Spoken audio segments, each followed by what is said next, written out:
Banana slam jam.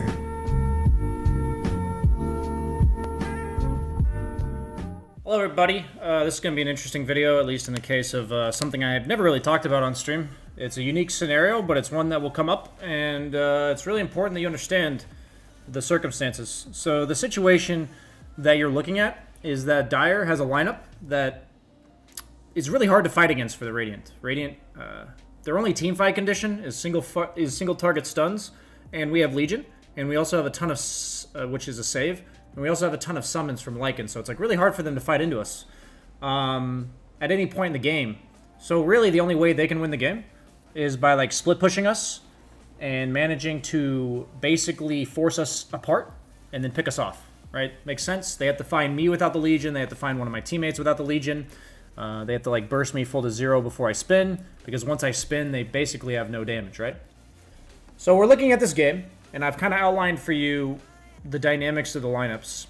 And so the video topic today is going to be talking about farming Aegis, but we're also going to be talking a bit about the matchup between Jug and Anti-Mage, and why I personally would much rather play Jug most of the time. So the way the Jug versus Anti-Mage matchup works is neither hero is really good at killing the other. Anti-Mage can't really reliably burst you, and you're also very survivable during spin. And then obviously Anti-Mage has his reflection spell, which means if you Omni-Slash him incorrectly, he will Omni-Slash back, and it makes it so both heroes are very bad at killing each other. So the way I look at Anti-Mage is he's superior at the split push game, but Jug is superior at the building hitting game. So the way I actually learned this, like I'm not, you know, it was TI8, I learned this from Miracle. He played Jug versus Anti-Mage, and back then Battle Fury wasn't even a good item. And I learned it from him in the sense that he built Battle Fury on Jug in a patch where Battle Fury wasn't very strong against Anti-Mage, because the idea is that as Jug, you usually are like a mid-game participating hero, like you participate in fights. But what I've realized is, when you have an Anti-Mage on the opponent team, the benefit of Jug is that he takes early buildings. He's able to hit buildings, and Anti-Mage can't. So whenever a fight breaks out, Jug can just focus on hitting buildings, and he knows that his team is 4v4ing. So it's like, your team doesn't need you, because the enemy carries an Anti-Mage who's not going to participate in the game, and your hero kills buildings and theirs doesn't. So I'm going to quickly fast forward to show you that I'm basically farming my lane in a way that I'm just making sure I don't die, getting max efficiency as I can with playing it super safe. And I'm basically saying eventually the opponent team's going to fight my team, and I'll be able to take buildings. So notice how I'm kind of playing by myself. I'm not very good at killing any of their heroes. Sand King can Burrow Strike away, Batrider's hard to catch up to, Dazzle can Grave himself, and Anti-Mage can blink. So my hero's not very good at killing heroes this game, but they have a very hard time killing me. So I see a fight go on bottom, and I instantly, and don't even look at the fight, like I briefly look, but I'm like, okay, time to push top, tank the tower with the healing ward, and this is the difference. That if Anti-Mage like came top, that might be his best play to try to defend the tower. But notice how whenever a fight breaks out because they have Anti-Mage, I just take a tower. And I run around the map, farming the same items, basically, that Anti-Mage is going to farm. I go Battle Fury, I go Manta.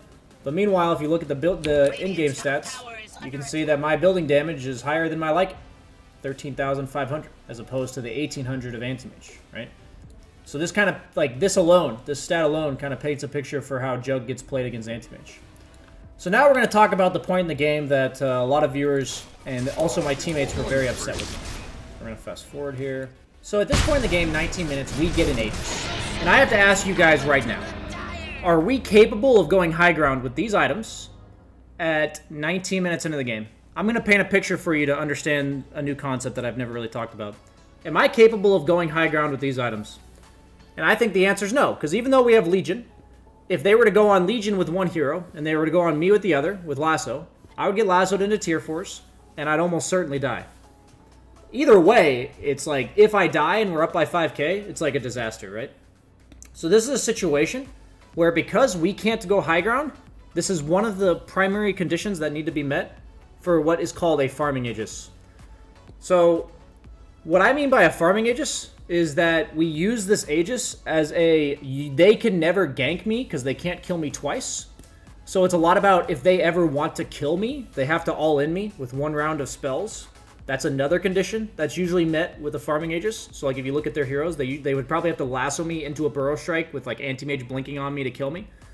So with that in mind, two of the primary characteristics of an Aegis that create a farming Aegis. One, you don't have the items to go high ground yet. Two, they require like one volley of spells to kill you. So maybe like a Doom is a good hero that you would often get a farming Aegis against. Kind of similar idea, right? So with that in mind, let's now talk about exactly what goes into a farming Aegis. So we're going to talk about like the dynamic on the map. So I talked about at the start of this video that the way the opponent wins the game is by splitting us up and making it so that basically, since Anti-Mage is a split pusher, we're forced to react to his split pushing in a way that forces my team to separate, which allows the Batrider to lasso somebody who's by themselves, right? Or the Sand King to burrow strike somebody who's by themselves, or the Rubik to lift somebody who's by themselves. They've got pretty much only single target pickoff, right? So I look at the situation and I say, okay, what I can do with this Aegis is be the sole cleanup crew for the split pushing of Anti-Mage. I can be the sole hero on my team that responds to the split push of Anti-Mage, and the rest of my team can run around as fort and do whatever they want. And since we have Legion with a blink, we can get kills on the map if the opponent were to ever separate. So if you really think about it, from what we've talked about in the past, when a hero like Anti-Mage or Naga, these split pushers, the way they prevent you from pushing is not by like defending their towers. They defend their towers and they prevent you from pushing by just killing waves, right? By making you go back to your side of the map in order to deal with their split push. So as I said at the beginning of the video, my hero is not really good at killing their heroes. But what my hero is really good at is just survivably split pushing. What I talked about pretty much is required to be a solo carry in any given game of Dota. But so when I look at this Aegis, it's a farming Aegis. So I proceed to literally hit creeps for the entire Aegis. And if you watch my farming patterns, it's all about countering whatever Anti-Mage is doing. I kill this wave bottom, I push this wave in. Look at what my team's allowed to do because I'm pushing, right? They're allowed to play together on the mid side of the map. I'm just being efficient, picking up some bounties. I'm gonna clear this wave. Anti-Mage went top because he knows he can't confront me directly. My TP is gonna be off cooldown. I clear this wave and I immediately go top. I'm just countering Anti-Mage's split push, being as like efficient with jungle creeps in the meantime as possible. So the cool thing about Jug and Anti-Mage, since neither hero kills each other, Jug can eventually just go hit buildings. Like eventually, you can just itemize to go kill their buildings, and the Anti-Mage can't really fight into you. This is amped up by the fact that we have a Legion to disable him, and also another teamfight pushing hero in the Lycan that makes it hard for Anti-Mage to fight into. So my team at this point was bickering at me. I said, you know, you guys can just look to kill the Anti-Mage, and I can look to push waves. And another reason why this farming Aegis is so important is because if I'm split pushing, like I'm farming by myself, and Anti-Mage is farming by himself, you have to think about the dynamic of the split push here. Meaning, if I'm farming by myself and Anti-Mage is farming by myself, or sorry, by himself, I can't die. I literally can't die. Like, unless I'm so far out of position, it's insane. I have 2 lives, and it's going to take them, like, really long to kill me the second time. So my team will be able to help me. On the other hand, Anti-Mage should be able to die. And for whatever reason, my team was saying, you know, BSJ, like, stop farming, we need you to kill this Anti-Mage when I have a Blink Blade Mail Legion.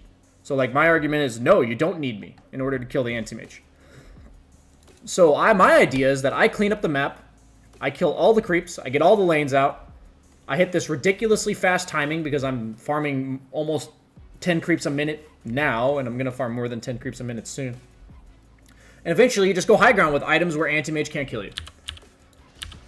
So you're going to see that play out here, where I end up smoking with my team once, but the lanes are pretty good. So we end up taking mid tier 2. All their towers are gone. We have Lycan. I took their tier 1s. I put a lot of pressure on their tier 2s. And I'm going to go for an item that helps me go high ground. Right? That's all I'm going to do. I go for a completely defensive wave clearing route. And notice how I haven't really participated in the game at all. I'm 0-1-0. And a lot of people, as the carry role, they think to themselves, oh, I'm not participating in the game, I need to do something better. But like, look, like if I run at them, nothing happens. The Anti-Mage just runs away from me. He either gets dueled and dies, or he doesn't. So I spend that entire Aegis being super farmed. Look at my net worth, I'm ahead of the Anti-Mage, and since my hero does more with less items than Anti-Mage does, even though you saw the net worth lead go down, honestly, the only reason the net worth lead went down is because my team insisted on 5v5ing, even though I'm split pushing and Anti-Mage is split pushing, or 4v4ing, excuse me. They insisted on 4v4ing. So all they had to do, in my opinion, was to hunt the Anti-Mage. because this is what I call farming Aegis. We're going to hit this ridiculously fast timing where a hero like Anti-Mage is not going to come online soon enough. So you're going to see here, we win literally one fight. We get like 2 or 3 kills, just dealing with all the creep waves. They use lasso, so the one thing that was stopping me from going high ground no longer applies. Now we're sandwiching them in their base. Eventually, the Anti-Mage cannot keep up the split push. Eventually, he has to go back to his base to help his team defend. Notice how against their single target disables. I bought the Lincolns. At this point, the Legion is losing her mind, being really upset. Notice how hard it is for them to kill me. And the cool part about this game is that during the game itself, live on stream, I said, as long as I don't feed, I know I'm going to win this game. Because the way that Kyle described it at LAN events to me is that the ease of draft, and usually the better the draft, is the one that decides how many team fights it has to win in order to go base. I mean, I'm hitting high ground at 28 minutes, and I've been a part of 4 kills out of 23. Alright, we're just cleaning up the waves over and over again. We get a DD. We're going to taking a really good fight. The game's literally over. Right here, the game is just over. And notice how hard it was to fight into them when we were 5. But the only reason we can go as 5 is because we can actually go high ground at this point. So the way farming Aegises work is that you can't go high ground at the start of the Aegis, and you use the time of the Aegis to farm an item that allows you to go high ground. You either have to go a high ground with this first item, or you have to be able to kill them with this first item, and then go high ground with your next item. So say I didn't have a Legion. Say I had no heroes that killed the Anti-Mage. I might look to itemize like an Abyssal first, in order to kill the Anti-Mage and then go high ground. But in this case, since I already had a threat on the enemy hero that was preventing us from going high ground, I just went to buy an item that made it hard to punish me for hitting their buildings. And all it does is result in one team fight 1, suddenly 12k net worth lead, and their whole base is just dead. And the reason why I'm really making a video on this game itself is because my team was bickering at me the entire game. They were bitching at me for AFK farming and not participating in the game. And I feel like if you look at it from my perspective, that I'm actually enabling them to run around as 4. I'm enabling them to hunt if they want. Like, the thing is, if I'm farming the map, Anti-Mage is farming the map, and they're running around as 4, like, controlling the mid lane, the rest of the enemy team is just sitting in base doing nothing. Like, they're not getting any farm. So what will happen when it comes to net worth is, like, even, like, 5 minutes ago, right? Me and Anti-Mage may be about the same, but look at the next 2 heroes in the game. The thing about Anti-Mage and heroes like PA that I've talked about is they don't make space. They make no space for their team, because by the time they're able to like hit buildings, if you have a hero like Jug who's already killed your buildings, it's really hard to get buildings. So like if you compare Jug to Anti-Mage, oftentimes if you both farm equally, the team with Jug will have more farm, because Jug is creating more space on the map, killing more buildings than the Anti-Mage is. And this is what it looks like to create space on the map between heroes. About the same net worth, we're both farming the same amount, and the next 2 heroes in the game are my teammates. And this is an important dynamic to understand, because if this is what the dynamic of the game is, you should be content farming. You should be happy to farm. You shouldn't be panicked that you're against an Anti-Mage and you have to like end the game or some shit. If this is what the game looks like, farming is good for you. And the beauty of this Aegis is that it allows me to farm anywhere I want. So I can play ultra efficient. And usually one of the most limiting factors to farming on carry is the threat of dying. So because the Aegis allows me to like negate that threat of dying, it amps up my farm even more. I would argue Jug is not supposed to keep up with Anti-Mage in farm. Like if both heroes had a good start, both heroes had about the same time on Battle Fury, Jug should farm slower than Anti-Mage. And this kind of demonstrates the power of farming Aegis, right? Because usually I would have to be cautious whenever I'm walking from creep wave to creep wave, because I might get lassoed into Burrow Strike, into death. But with this Aegis, I don't have to be afraid at all. So I can play wherever I want and however aggressively I want, as long as my team is within like 15 seconds of getting to me, because that's about how long it would take me to take them to kill me twice. So yeah, I know it's like kind of an abstract concept, but there's a lot of different things you can do with an Aegis. This is just one of them. And I can just tell you, I've played the Jug versus Anti-Mage matchup a lot. I know like the dynamics of a matchup. A lot of times matchups can be shaped by like the dynamics of the rest of the teammates, like what 4 heroes are on your team.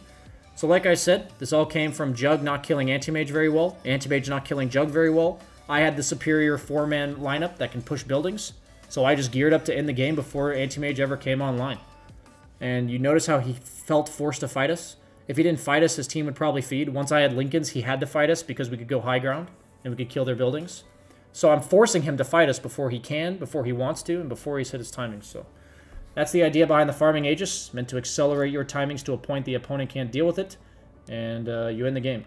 So hope you guys learned a lot from this video. I don't know. This game was really funny because I was just so confident. I've been in this spot. A lot of Dota is just experience. If you're asking how I know this, it's just because I've played Jug versus Anti-Mage probably 30 to 40 times.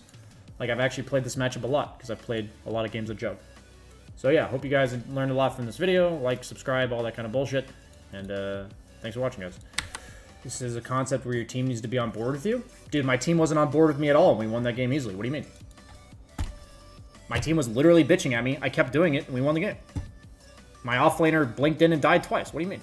What do you mean your team has to be on the same page as you? You have to do the right thing? Statistically correct to win the game. Don't give me that fucking excuse. Don't give me that fucking excuse. My team was bickering at me all game. You literally just watched my team not be on the same page as me, and you're telling me my team has to be on the same page as me for it to work. Like, what? Dude, listen to yourself. Did you not just watch the game? Did you not just hear my explanation of the game? Are you fucking nuts? Okay.